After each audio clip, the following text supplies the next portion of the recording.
Y es importante que empecemos a notar los manejos mediáticos, los manejos informativos. Eso es muy, pero muy importante en toda esta guerra cognitiva que se viene generando, insisto, desde hace mucho tiempo. Seamos muy, muy claros en ese punto. No es no es una cuestión conspiranoica, no es una cuestión eh, fantasiosa. Es algo que se instrumenta desde hace mucho. Desde la antigüedad, el propósito de la guerra no es la derrota militar del adversario en sí misma, ni siquiera es su destrucción como tal, sino la aceptación de la preeminencia propia por parte del enemigo, ¿no? Es su sometimiento, en pocas palabras. La victoria no solamente se alcanza cuando la derrota es aceptada por el conjunto de la sociedad vencida. Una victoria militar no logra necesariamente la aceptación de la derrota, por otra parte. Esto puede conseguirse por otros medios, y esos medios son la persuasión, la amenaza, la coacción o bien la extorsión. La guerra psicológica, la propaganda, ha sido siempre parte de la guerra y están dirigidas tanto a la población del país enemigo como del propio. ¿Y estas qué buscan? Bueno, buscan por una parte la desmoralización y la descomposición social del enemigo para debilitarlo, así, para debilitarlo y que acepte su derrota. Y por otra, la cohesión de la población propia para que ésta se mantenga unida en el esfuerzo bélico y acepte la necesidad de la guerra. No olvide este párrafo que acabo de compartir con ustedes. La guerra psicológica y la propaganda, déjenme hacer un poco de historia, cobraron un gran impulso, un gran impulso con el desarrollo de los medios de comunicación en la primera mitad del siglo XX. Las técnicas de propaganda desarrolladas por Joseph Goebbels supusieron un hito, pero el desarrollo posterior de la televisión y las grandes redes privadas de comunicación de masas, le dieron un alcance mundial. La guerra de información, en el concepto doctrinal de los Estados Unidos, del imperialismo norteamericano, consta de 5 capacidades básicas, de 5 elementos, si usted quiere llamarlo así. Y estos incluyen guerra electrónica, operaciones de redes informáticas, guerra psicológica, engaño militar y seguridad operativa. Quedamos. ¿Por qué surge ahora, en el siglo XXI, ¿no?, después de milenios, el concepto de guerra cognitiva? Y en donde, por supuesto, las plataformas, las redes, todos juegan un papel determinante. Ya no solamente es la iglesia, ya no solamente es la televisión, ya no solamente es el radio, ya no solamente es la prensa. También es la gran penetración de las benditas redes. La guerra cognitiva es una forma no convencional que utiliza herramientas cibernéticas. ¿Para qué? Para alterar los procesos cognitivos del enemigo, explotar los sesgos mentales, explotar el pensamiento reflexivo, provocar distorsiones en su pensamiento, todo esto para influir en la toma de decisiones, para entorpecer acciones, y todo obviamente con efectos negativos, no tanto a nivel individual como colectivo. ¿Cuál es el objetivo? El objetivo declarado es atacar, explotar, degradar, incluso destruir, ¿no?, como alguien construye su propia realidad. Ojo con este detalle. Destruir cómo construyes tu propia realidad, tu autoconfianza mental, tu confianza en los procesos, los enfoques necesarios para el financiamiento, para el funcionamiento eficiente de grupos, de sociedades, de países enteros. La guerra cognitiva es una forma de guerra híbrida. Utiliza información como combustible, pero va mucho más allá de la mera información. Y aprovecha los despliegues de estas,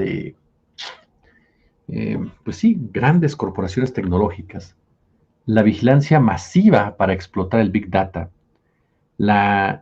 ¿cómo la califico?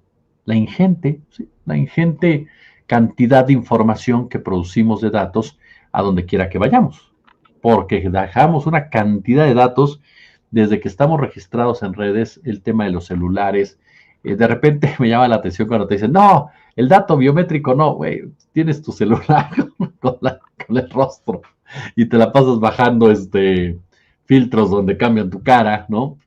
En fin, eh, estos datos que permiten, a ver, permiten conocer mejor a la persona. Saben perfectamente con esos datos quiénes somos. Y se usa para cambiar la forma en la que piensa esa persona. Así de grave es. Obviamente es una guerra que tiene un alcance universal, ¿no? Y llega al individuo, a estados, a las organizaciones multinacionales. ¿Cuál es su campo de acción? Su campo de acción es global y tiene como objetivo tomar el control del ser humano, tanto civil como militar. El sector privado, ¿no? De las grandes corporaciones tradicionales tecnológicas proporciona todos los elementos básicos para esta guerra cognitiva. Proporciona los datos, la estructura, la infraestructura, los algoritmos. Tiene un interés financiero muy claro en avanzar en la investigación para su desarrollo.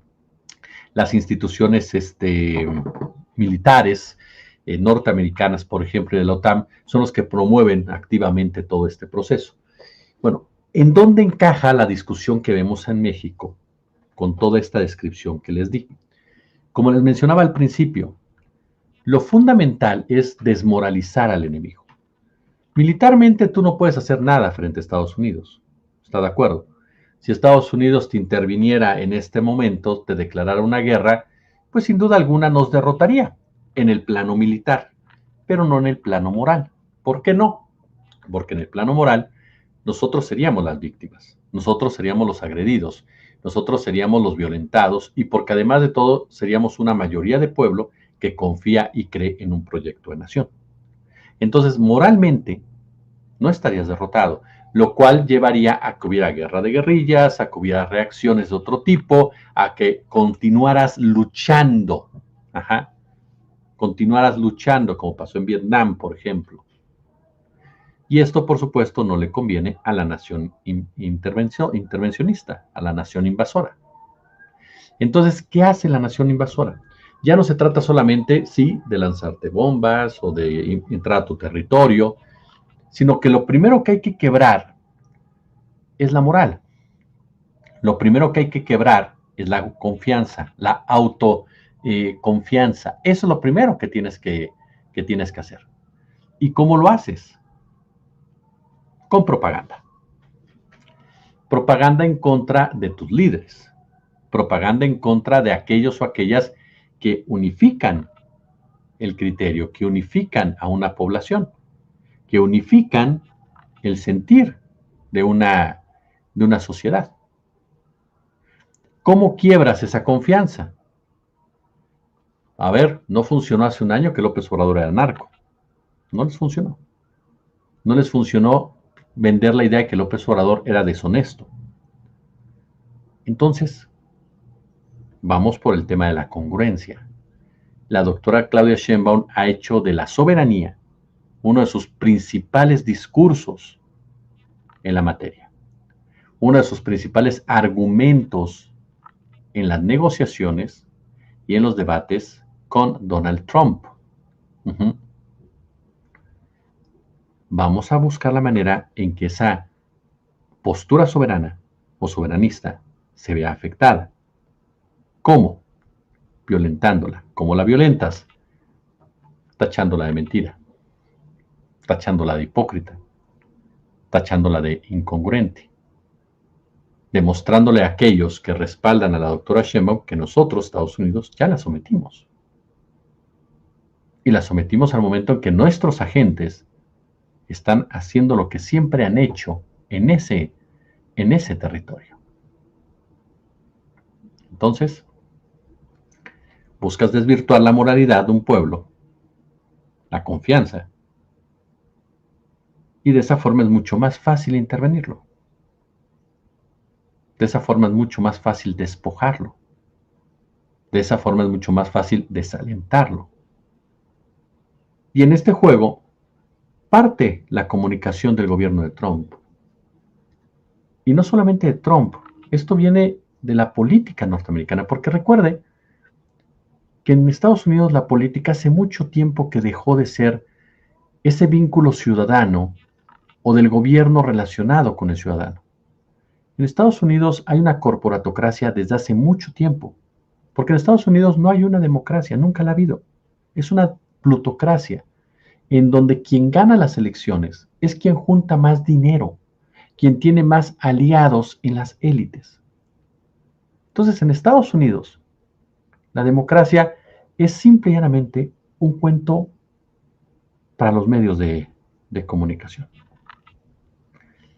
Partiendo de esa lógica, desde el gobierno de Biden se dieron cuenta de la problemática que representaba México, con decisiones pequeñas, pero decisiones que amenazaban con replicarse en otras partes del mundo, y sobre todo en lo que es la región de América Latina.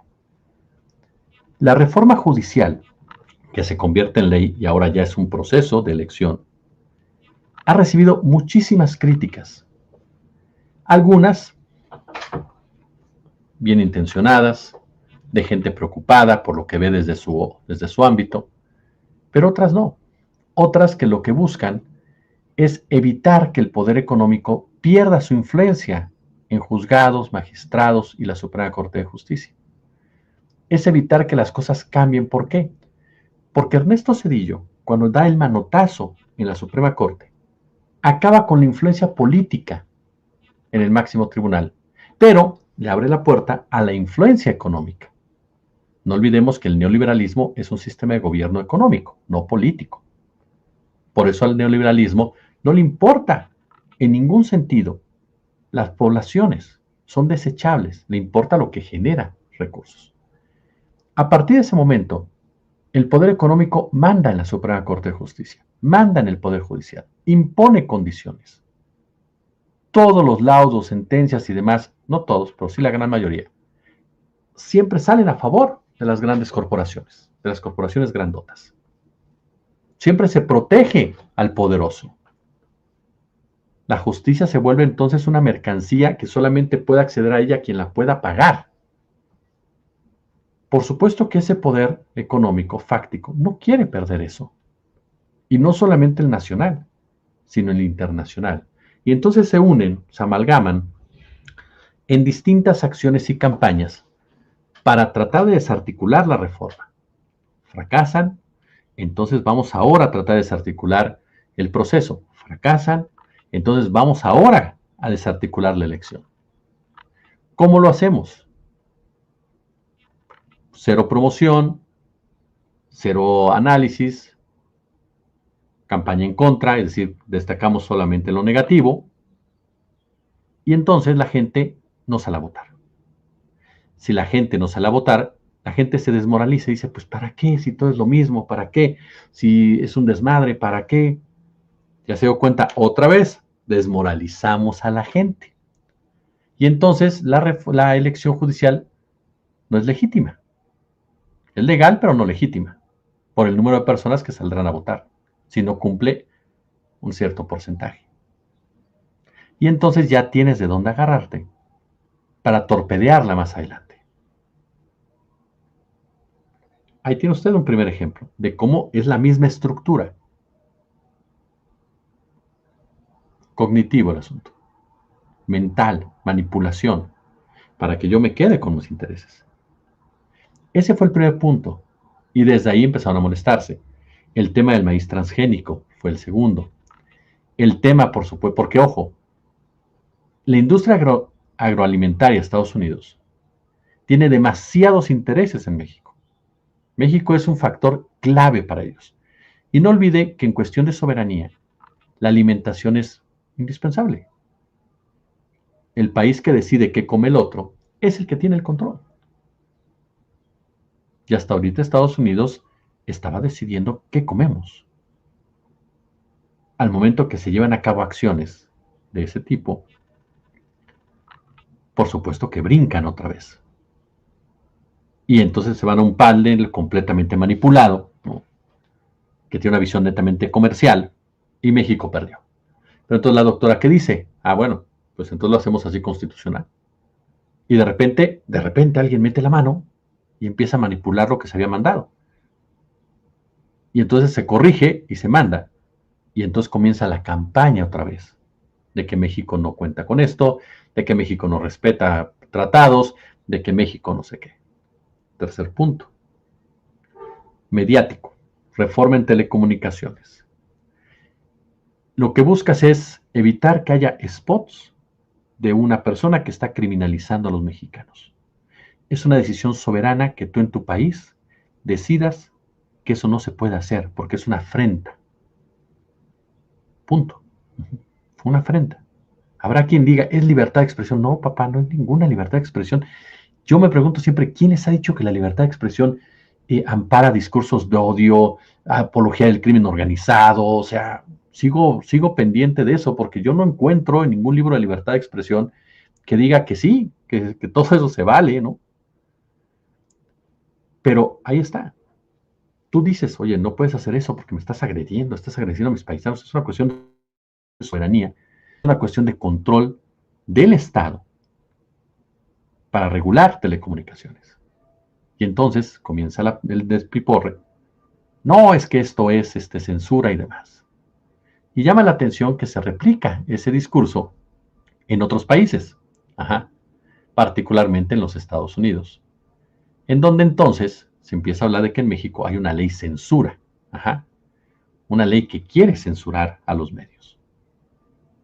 Y te topas con personajes como Ricardo Anaya, que sale a hacerle el cuento a los gringos y a los intereses norteamericanos, y obviamente a los intereses nacionales.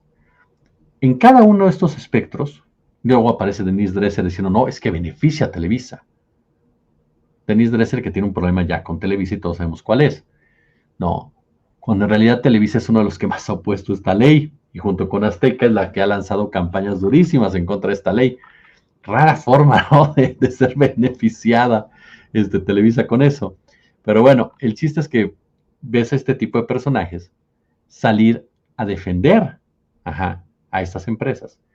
En todo esto hay un punto, fortalecimiento del Estado.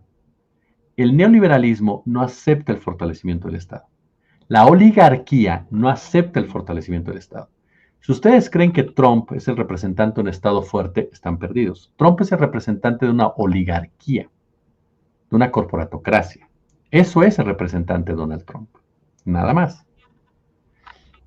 Entonces a ellos no les conviene un Estado fuerte en México. ¿Cómo lo resquebrajamos? Ya lo explicábamos anteriormente. Hay que desvirtuar la figura de la doctora Claudia Sheinbaum. Hay que golpearla en la ética. Hay que golpearla en la moral. ¿Cómo lo hacemos? Lo mencionaba hace un momento, lo repito con todo gusto. Si ya la pasamos, maestros, si ya estamos ahí. El manejo que hizo ICE de esta nota es un manejo para su público, es un manejo para su ciudadanía, es un manejo para su base.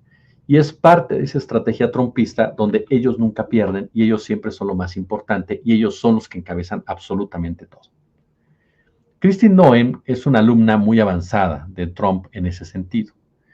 Y el lanzar este comunicado, ella señala claramente que eran agentes del ICE quienes estaban encabezándolo.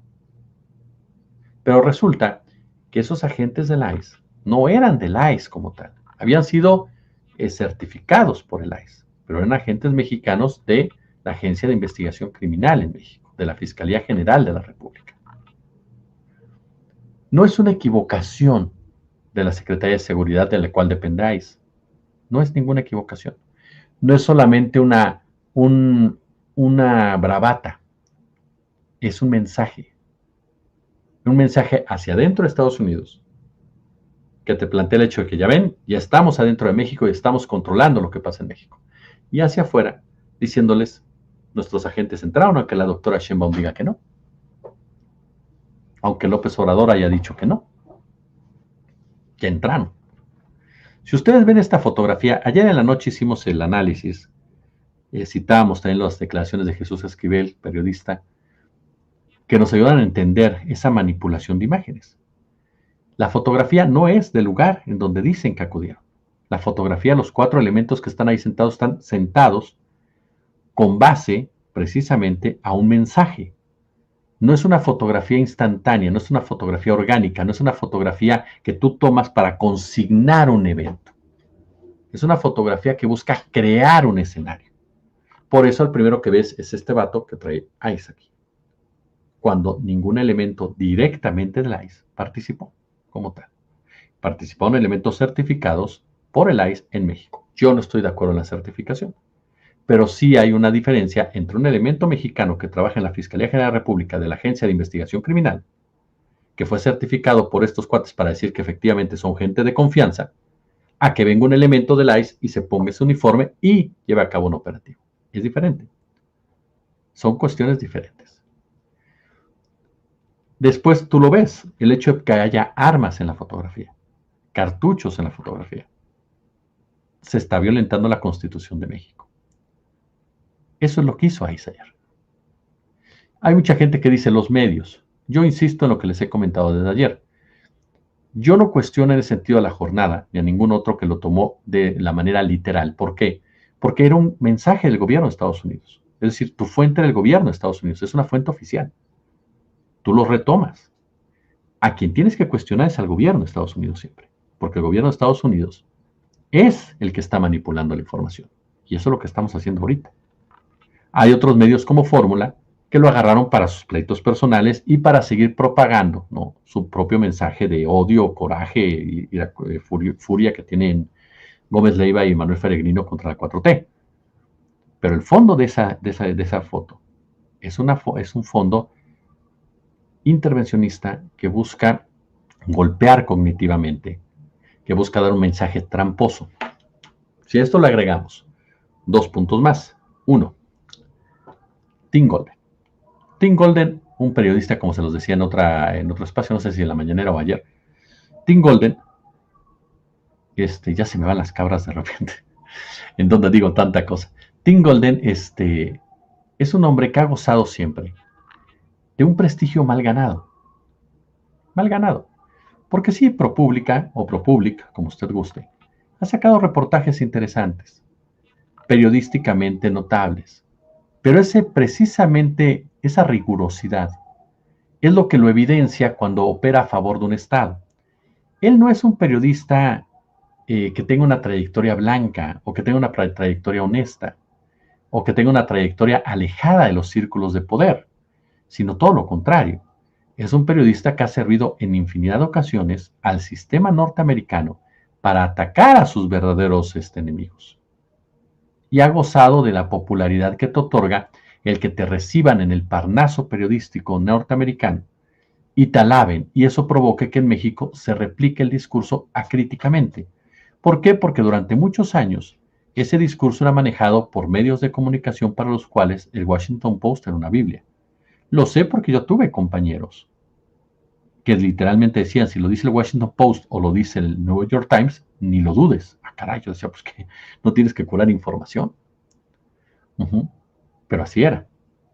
Incluso gente de muchos años, ¿no?, de muchos años, que consideraba, ¿no?, esas herramientas como totales. Y lo mismo pasa para algunos con ProPublica. Pero la gran pregunta es, ProPublica, Till Golden, New York Times, Washington Post, ¿cuál es el calificativo, la calificación que les damos en el tema del genocidio palestino? ¿Cuál es la calificación que les damos en el tema Julian Assange? ¿Cuál es el tema que les damos en el tema Gary Webb? ¿Me entiende? El maestro Jorge Mahfouz sentenció algo muy cierto. El sistema permite las libertades hasta cierto punto, para dar la impresión de que todo camina bien y se legitime. Pero en realidad, permite solamente lo que no lo pone en peligro. Cuando lo pones en peligro, cuando se da el verdadero cuestionamiento, hay persecución, hay censura, hay asesinato. Ayer se cumplió un año más del asesinato de Javier Valdés, un hombre alejado del sistema político, un hombre que denunciaba la corrupción política y de materia de seguridad, un hombre que señaló narcopolíticos. Y a partir de ahí vino la agresión en su contra. Y el principal responsable es apapachado por el narcoimperio, que es Estados Unidos. Entonces, quienes se atreven a hablar en contra del sistema se vuelven el blanco de ese sistema. Quienes argumentan y prueban, en ese momento se convierten, empiezas a eliminar completamente por esos sistemas. Y esto viene a cuentas porque Tim Golden reaparece con una nota que desmerece ante sus propios reportajes serios. Una nota en donde lo que él dice es, hay una lista como tal, porque ese es el mensaje que desde hace días se trata de instalar en la percepción de los mexicanos. Narco, corrupción, narco, morena, narco 4T. Y que viene, como les decía, desde antes, desde hace un año más o menos que surgió todo esto, en cuestión de la 4T. Y viene constantemente. Ahora Tim Golden dice, sí hay esta lista. Yo les comentaba, supongamos que hay esa lista, que nadie lo dice de manera fehaciente, ni nadie le dice, no hay fuentes como tal, hay anónimos, no hay información, hay opinión, no hay referencias. Hay un embajador que fue un personaje de Felipe Calderón, y con eso ya dije todo, ¿no? Diplomático calderonista que es Arturo Sarucán, y con eso ya se dijo todo. Así de sencillo. No hay mucho que agregarle. ¿Cuál es Arturo Sarucán Calderón de Estados Unidos? Sabemos que es un vendepatrias. Y que obviamente da una opinión, no da información tampoco. Y sin embargo, el titular, otra vez, como pasó hace un año, te lleva a pensar que es un hecho. Es la trampa que te da el titular y los siguientes párrafos. Por supuesto que habrá quien les crea y quien considera a Tim Golden un gran periodista y le abra los espacios. Y él podrá seguir diciendo lo que él quiera. Pero entramos a un segundo punto. Aunque haya investigaciones, eso no quiere decir que haya culpables. Y eso no quiere decir que las personas señaladas sean culpables. Sin embargo, cuando tú filtras que hay una investigación, porque eso lo filtra la autoridad norteamericana, no es un trabajo periodístico, y a ti solamente te filtran ese tipo de información cuando eres parte de un sistema, cuando el sistema quiere lavarse la cara. Entonces, a partir de ahí, al señor Tim Golden es el sistema el que le está filtrando eso. ¿Por qué? Porque es parte del sistema. Así de sencillo. Entonces Tim Golden lo publica y va de la mano con otros posteos, con otro discurso que se ha venido generando no de hace un mes, sino desde hace ya varios meses. Incluso de periodistas como García Soto y otro Raimundo Riva Palacio, quienes han insistido en estas versiones. Y entonces ya hablamos de un narcogobierno, ¿no? Ya están dejando esa idea ahí. Un narcogobierno y una presidenta débil. Un pueblo que empieza a cuestionar, entonces, ¿qué pasa con la honestidad? Entonces, ¿qué pasa con la presidenta? Entonces, ¿si están entrando o no están entrando? Y Estados Unidos dice, es el momento. Yo soy el héroe. Yo soy el que puede entrar a justiciar todo esto. Estados Unidos, yo no meto las manos al fuego, ya se los dije, por ningún político, más que por López Obrador y Claudia Sheinbaum. Puede que agarre y diga, a ver, estos tienen esto, ¿de acuerdo? Adelante, investígalos y si es así, castígalos en tu territorio.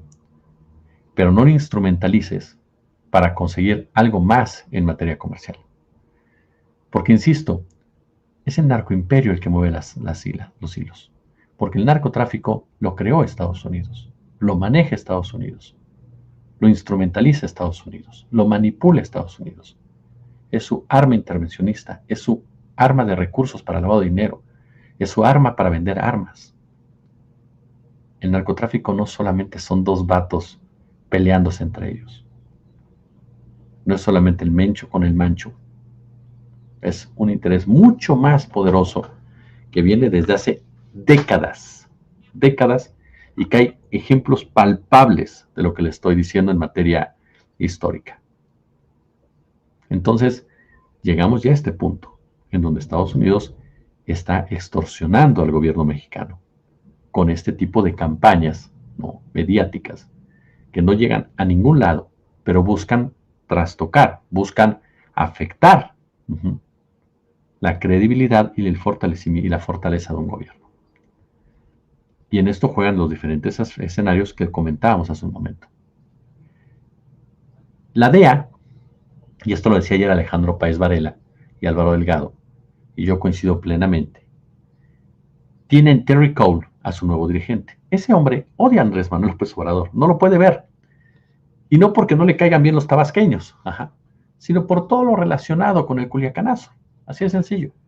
La decisión de López Obrador de no permitir que Culiacán se convirtiera en un campo de guerra, literalmente, literalmente, generó la molestia total del nuevo director de la DEA. ¿Por qué? Porque además López Obrador lo puso en paz, lo aisló, digámoslo de esta manera, incluso en los temas de información y de los operativos, porque sabía perfectamente, perfectamente, sí,